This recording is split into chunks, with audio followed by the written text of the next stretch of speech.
He ordered the deaths of millions. He turned neighbors into executioners. He transformed an entire nation into a machine of hatred. But here's what disturbs historians most. He wasn't a monster hiding in the shadows. He was elected, cheered, loved by millions. The most hateful man in history didn't look like a villain. He looked like a savior. And that's exactly what made him so dangerous. Hatred disguised as hope. Today, we're going to dissect how one man weaponized human psychology to commit the greatest crimes in recorded history.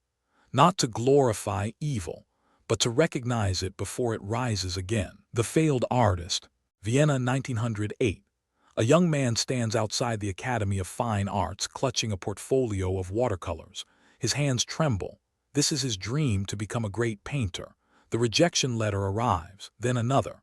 Adolf Hitler fails his entrance exam twice. He descends into homelessness, selling postcards on street corners, sleeping in shelters. But something darker than disappointment is growing inside him. In those cold Vienna nights, surrounded by Jewish merchants and intellectuals who seemed successful while he starved, a toxic seed takes root. He doesn't blame his own lack of talent. He blames them. I began to hate them. This is the birth of the most destructive hatred in human history. Not in a political rally, not in a war room, but in the wounded ego of a failed artist who couldn't accept his own mediocrity. The lesson here is terrifying. History's greatest monster didn't start as a monster. He started as someone who couldn't handle rejection. And that brings us to something even more disturbing. The propaganda master. Hitler discovered something about human psychology that would change the world.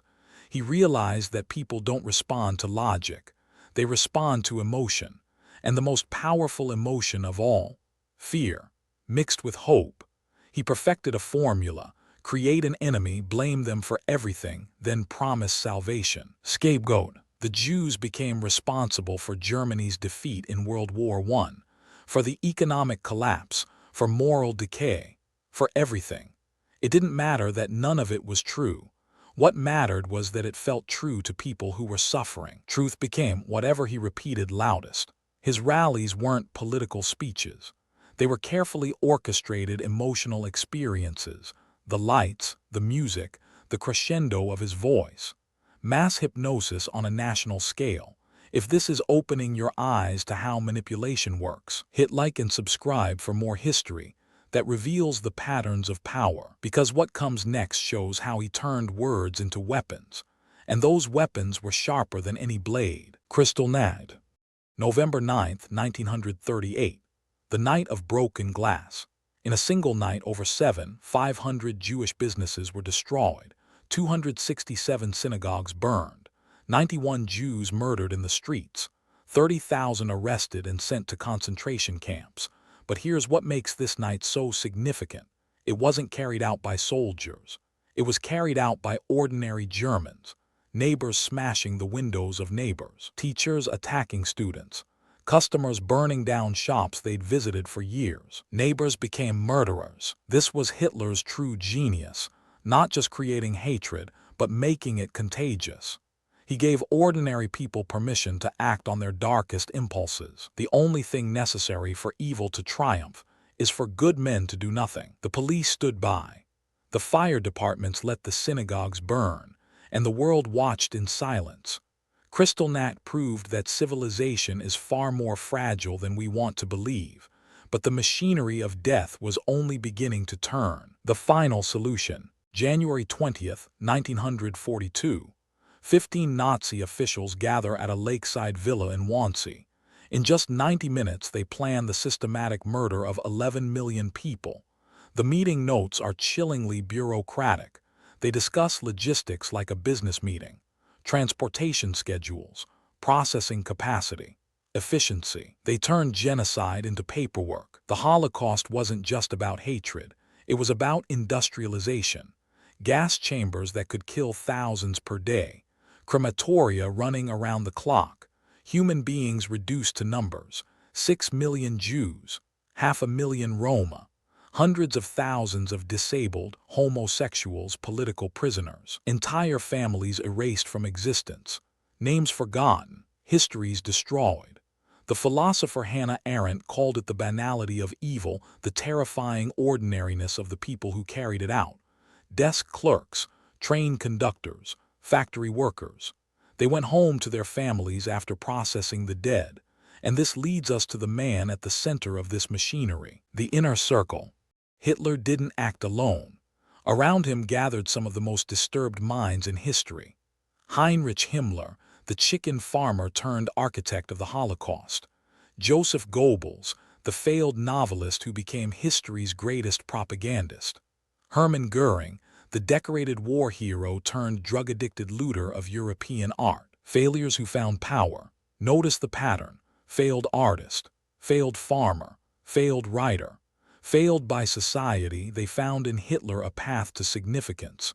They competed for his approval like children seeking a father's love.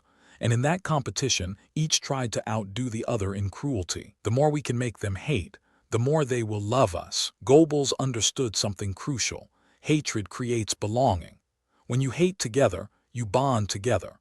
The Nazi Party became a family of the wounded and rejected, united by their shared contempt for the world that had rejected them. But how did an entire nation follow them into madness? The mass delusion. How do you convince educated, civilized people to commit atrocities? You change what's normal, day by day, law by law. First, Jews couldn't own businesses. Then they couldn't go to parks. Then they couldn't own radios. Then they had to wear yellow stars. Each step seemed small, until the destination became unthinkable. This is the technique of graduated commitment, the frog in boiling water. By the time Germans realized what their country had become, they were already complicit. They had already looked away. They had already been silent. Complicit. Psychologist Stanley Milgram would later prove that ordinary people will inflict pain on others if an authority figure tells them to. His experiments showed that 65% of participants would deliver what they believed were lethal electric shocks simply because a man in a lab coat told them to continue. Hitler understood this instinctively. Give people uniforms, titles, and permission, and they'll do almost anything. Speaking of what happens when good people do nothing. The resistance. Not everyone surrendered to the madness. Some resisted. Sophie Scholl was 21 years old when she was executed for distributing anti-Nazi pamphlets. Her last words before the guillotine, "Such a fine sunny day, and I have to go." Dietrich Bonhoeffer, a pastor who could have escaped to safety in America, returned to Germany to fight Hitler from within. He was hanged just weeks before the war ended. Raoul Wallenberg saved tens of thousands of Jews in Hungary by issuing fake diplomatic passports. He disappeared into Soviet custody and was never seen again. Courage against the darkness. These heroes remind us that moral choice still exists even in the darkest times. They had every reason to stay silent. They chose not to. The philosopher Albert Camus wrote that the only way to deal with an unfree world is to become so absolutely free that your very existence is an act of rebellion. But their heroism also reveals a painful truth about the majority. The bystanders. For every hero, there were millions of bystanders. People who saw what was happening and chose to look away. The neighbor who didn't help. The colleague who said nothing. The friend who disappeared when association became dangerous. Silence became complicity. After the war, Germans claimed they didn't know about the camps, but the trains passed through their towns. The smoke rose from the chimneys. The smell of burning flesh drifted across villages. They knew. They chose not to see. This is perhaps the most uncomfortable lesson of the Holocaust. Evil doesn't just require evil people. It requires good people who do nothing, who prioritize their comfort over justice, who tell themselves it's not their problem. In the end, we will remember not the words of our enemies, but the silence of our friends. And that silence had a cost that we're still counting today. The final days. April 1945. The Soviet army is blocks away from Hitler's bunker. The 1,000-year Reich has lasted 12 years, and the most hateful man in history is cornered like a rat. He marries Eva Braun. Hours later, he shoots himself. His body is burned in the garden above. No trial, no justice, no accountability. Escape. He died believing he was right, that Germany had failed him, not the other way around. In his final testament, he blamed the Jews for the war he started, the destruction of his country, everything. To the very end, he refused to see himself as the villain. Denial until the end. This is perhaps the most terrifying aspect of true evil. It never recognizes itself. In its own eyes, it's always the hero, always the victim, always justified. And that's what makes it so dangerous to this day. Because the patterns that created Hitler didn't die in that bunker. The warning. Here's what keeps historians awake at night. Hitler wasn't an anomaly. He was a pattern. Economic desperation creates anger. Anger seeks a target. Demagogues provide that target, and ordinary people follow. We've seen it before Hitler, and we've seen it after. The conditions that created him still exist in every society. When people feel left behind, when institutions fail, when trust collapses, that's when the hateful find their audience.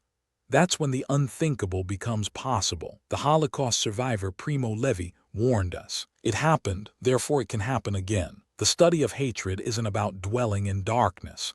It's about recognizing the warning signs, the scapegoating, the dehumanization, the gradual erosion of norms.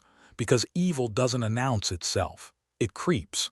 And by the time you see it clearly, it may already be too late. We started this video with a question.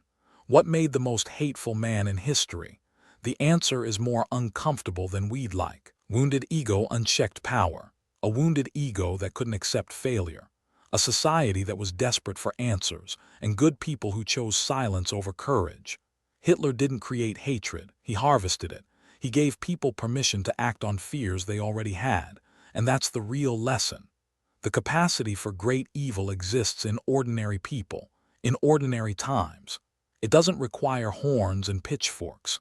It only requires permission, propaganda, and people who look away. The price of freedom is eternal vigilance. We study the most hateful man not to give him more power, but to take it away, to recognize the patterns, to speak up when the scapegoating starts, to refuse the comfortable silence of the bystander.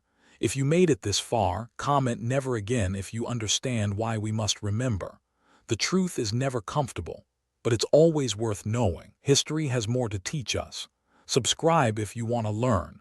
Until next time, stay curious, stay vigilant.